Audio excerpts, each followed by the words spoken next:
My dear students, আশা করি সবাই ভালো আছো। আজকে শুক্রবার, ছুটির দিন, বাসায় বসে আছি। ভাবলাম তোমাদের জন্য একটা ভিডিও তৈরি করি, কেমিস্ট্রি ভিডিও। আমি আজকে রাদারফোর্ড অ্যাটম মডেল যে এক্সপেরিমেন্টের উপর ভিত্তি করে তৈরি, সেই এক্সপেরিমেন্টের উপর আলোচনা করব। সেই এক্সপেরিমেন্টের নাম হচ্ছে Rutherford's alpha scattering experiment. Rutherford alpha particle scattering এক্সপেরিমেন্টের মাধ্যমেই রাদারফোর্ড তার মডেলটি উপস্থাপন করেছেন। রাদারফোর্ড 1909 দ্যাট ইজ 1909 সালে এই এক্সপেরিমেন্টটি করেছেন। He carried out the experiment by bombarding alpha particle on a very thin gold foil in a view to speculate the structure of atom.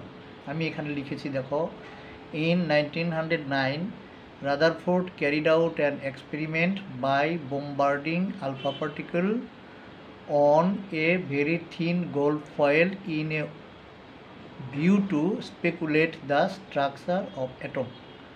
অ্যাটমের স্ট্রাকচারটা কীরকম সেটা আবিষ্কার করার জন্য বা উদ্ঘাটন করার জন্য রাদারফোর্ড 1909 সালে এই এক্সপেরিমেন্টটি করেন। এই এক্সপেরিমেন্ট করার সময় উনি আলফা পার্টিকলকে একটা অত্যন্ত পাতলা, ভেরি থিন গোল্ড ফয়েলের উপর নিক্ষেপ করেন। এখন প্রশ্ন আসতে পারে মাথায় যে আলফা পার্টিকল কী জিনিস। আলফা পার্টিকল হচ্ছে, তুমি ধরো তোমার কাছে একটা হিলিয়াম অ্যাটম আছে। এই হিলিয়াম অ্যাটমটাকে তুমি যদি এমন করো যে ওখান থেকে যে দুটো ইলেকট্রন আছে হিলিয়ামের, দুটো ইলেকট্রনই তুমি রিমুভ করে ফেললা, তাহলে থেকে গেলে শুধু হিলিয়াম নিউক্লিয়াস। হিলিয়াম নিউক্লিয়াস মানে কি? হিলিয়ামের অ্যাটমিক নাম্বার যেহেতু 2 এবং ম্যাস নাম্বার যেহেতু 4, তার মানে বুঝতেই পারছো হিলিয়ামের নিউক্লিয়াসের মধ্যে 2টা প্রোটন আছে, 2টা নিউট্রন আছে। এই যে 2টা প্রোটন এবং নিউট্রনের কম্বিনেশন, এটাই হচ্ছে হিলিয়াম নিউক্লিয়াস এবং এটাকেই বলা হয় আলফা পার্টিকল। আর আলফা পার্টিকলের মুভমেন্টের কারণে যে রেটা তৈরি হয়, সেই রেটাকে আমরা বলি আলফা রে। তাহলে আলফা পার্টিকল বা আলফা রে কী জিনিস তোমরা বুঝতে পারলা। এটাকে হিলিয়াম নিউক্লিয়াস হিসেবে বিবেচনা করা যায়। এ কারণেই এটাকে আমরা এইভাবে He2+ হিসেবেও উপস্থাপন করতে পারি। যেহেতু গোল্ড ফয়েলের উপর আলফা পার্টিকল বোম্বার্ডমেন্টের মাধ্যমে এই এক্সপেরিমেন্টটা করেছেন, এই জন্য this experiment is also known as Rutherford's gold foil experiment. এই এক্সপেরিমেন্টটাকে রাদারফোর্ডের গোল্ড ফয়েল এক্সপেরিমেন্টও বলা হয়। দেখি আমরা তাহলে এক্সপেরিমেন্টে কীরকম, উনি কী করলেন। ডেসক্রিপশন অফ দ্য এক্সপেরিমেন্ট, এটার ডেসক্রিপশনটা দেখেছি। তার আগে তোমরা এই ফিগারটার দিকে তাকাও। এখানে সেই যে গোল্ড ফয়েলটার কথা বললাম, এটা হচ্ছে সেই থিন গোল্ড ফয়েল, আর এইটা হচ্ছে রেডিওঅ্যাক্টিভ সোর্স।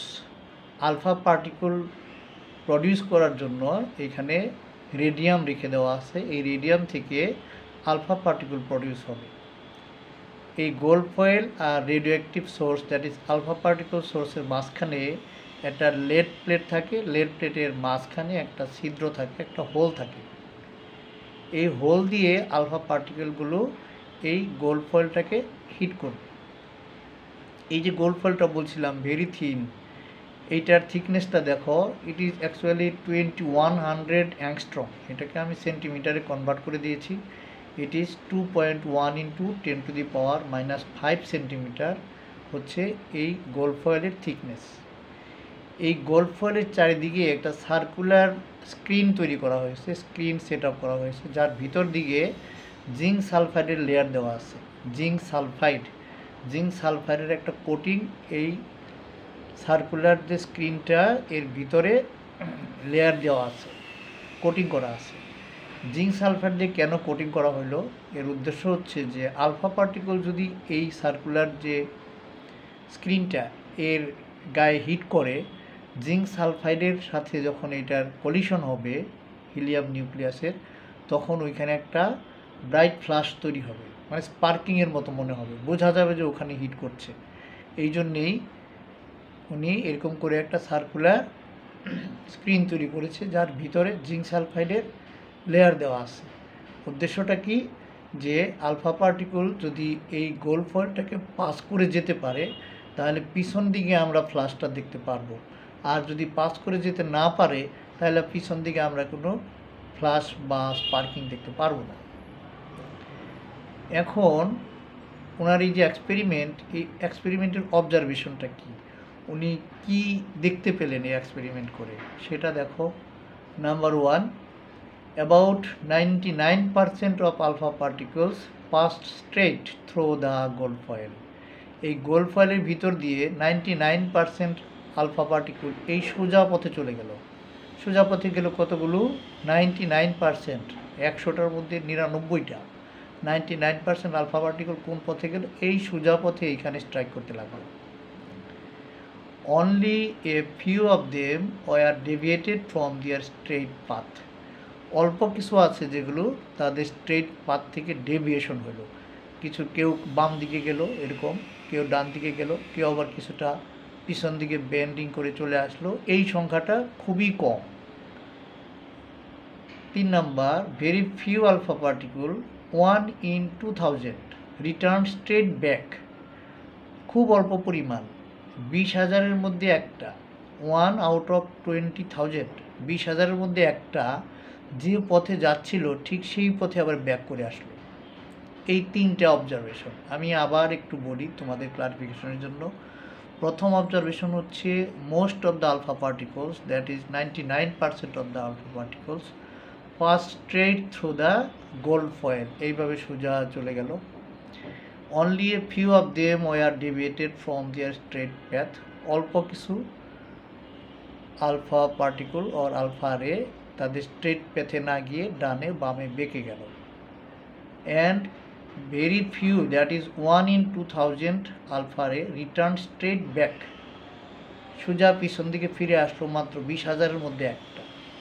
এই যে 3টে অবজারভেশন, এই অবজারভেশন থেকে উনি কিছু কনক্লুশনে আসলেন, যেটা কিনা রাদারফোর্ড অ্যাটম মডেলের ভিত্তিপ্রস্তর। এই কনক্লুশনগুলোর মাধ্যমেই উনি পরবর্তীতে 1911 সালে একটি অ্যাটম মডেল উপস্থাপন করেন, যেটাকে আমরা রাদারফোর্ড অ্যাটম মডেল বলি। এখন ওনার এই কনক্লুশনগুলো কি আমরা একে একে দেখি। Number 1, since almost all the alpha particles passed the gold foil straight, major part of an atom is empty. বলছে যে যেহেতু বেশিরভাগ আলফা পার্টিকেল সোজা পাস করে যায়, তাহলে অ্যাটমের বেশিরভাগ জায়গাটাই ফাঁকা। এটা বলার ভিত্তিটা হচ্ছে যে হিলিয়াম নিউক্লিয়াস বা আলফা পার্টিকেল হচ্ছে পজিটিভ,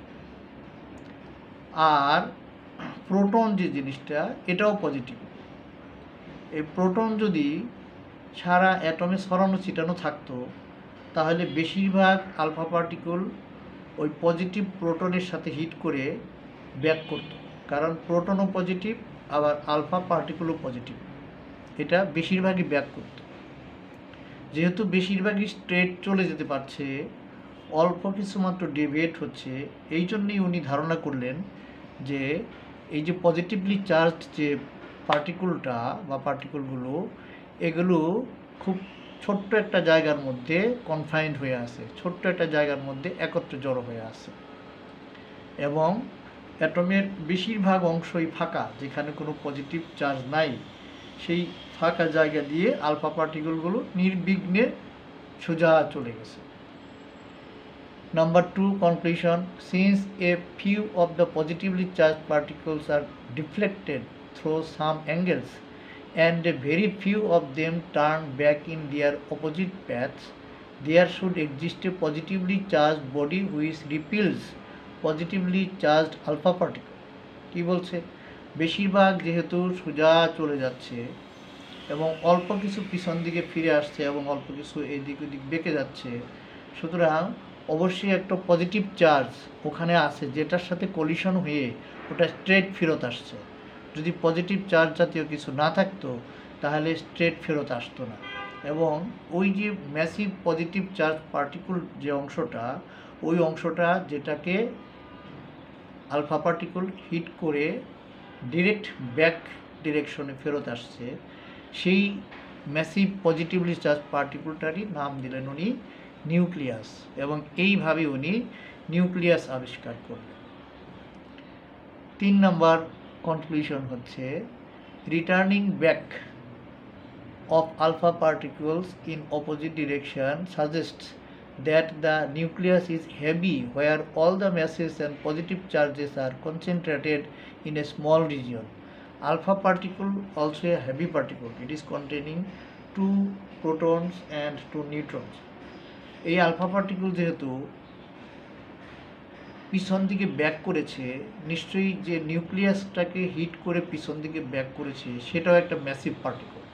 এই জন্য ধারণা করা হচ্ছে যে যেহেতু 20,000-এর মধ্যে একটা আলফা পার্টিকেল পিছন দিকে ডিরেক্ট ব্যাক করে আসতেছে, সুতরাং অবশ্যই সেই জায়গাটার মধ্যে একটা heavy massive positively charge particle exist করছে।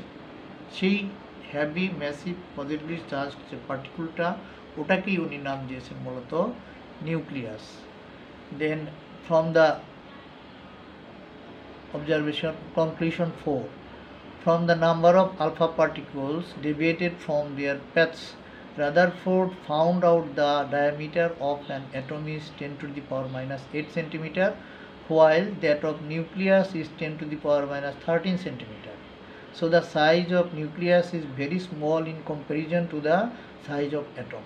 তোমরা বুঝতেই পারছো 10 to the power minus 8 আর হচ্ছে 10 to the power minus 13।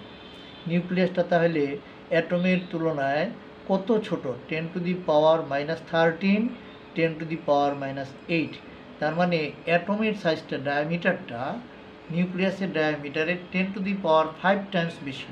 10 to the power 5 Times মানে 1 লাখ টাইমস বেশি। কাজেই এই এক্সপেরিমেন্টের মাধ্যমে উনি কনক্লুশন করলেন যে নিউক্লিয়াস যে জিনিসটা হেভি ম্যাসিভ পার্টিকেল, ওটা অ্যাটমের সেন্টারের মধ্যে খুব অল্প একটু জায়গার মধ্যে এক্সিস্ট করছে। এই জন্যেই 20,000-টার মধ্যে মাত্র একটা আলফা পার্টিকেল স্ট্রেট পিছন দিকে ফেরত আসছে। এই ম্যাথমেটিক্যাল ক্যালকুলেশন থেকে বোঝা গেল যে অ্যাটমের সাইজ নিউক্লিয়াসের সাইজের তুলনায় অনেক বড়, বা অপর ভাষায় বললে nucleus is very very small in comparison to the size of atom. এইভাবেই উনি নিউক্লিয়াস আবিষ্কার করলেন এবং ওনার রাদারফোর্ড অ্যাটম মডেল নামে যেটাকে আমরা চিনি বা বুঝি সেটা উপস্থাপন করলেন। ওনার অ্যাটম মডেলটা কীরকম, একটা ছবিটা তোমরা দেখে নাও। এরকম যে উনি যেটা বলছিলেন যে all the positive charge and heavy mass is centred in the centre of the atom. এই যে এখানে এগুলো হচ্ছে নিউট্রন, এই কালারটা এটা প্রোটন, এইটা হচ্ছে নিউক্লিয়াস সেন্টারের মধ্যে আছে, আর ইলেকট্রন আছে চারিদিকে, ইলেকট্রন চারিদিকে আছে, বাইরে আছে, এবং বেশিরভাগ জায়গাটাই ফাঁকা। That is the result of Rutherford alpha diffraction experiment, alpha particle scattering experiment. তার মানে হচ্ছে this experiment, that is Rutherford's alpha particle scattering experiments has given birth to the Rutherford atom model. আশা করি তোমরা বুঝতে পেরেছো। ভিডিওটা একটু ধৈর্য সহকারে দেখলে এই এক্সপেরিমেন্টের সম্বন্ধে তোমাদের ক্লিয়ার আইডিয়া হবে আশা করি, এবং রাদারফোর্ড অ্যাটম মডেল যে এই এক্সপেরিমেন্টেরই ফলাফল সেটা তোমরা বুঝতে পারবে। Okay, thank you for watching, thank you very much.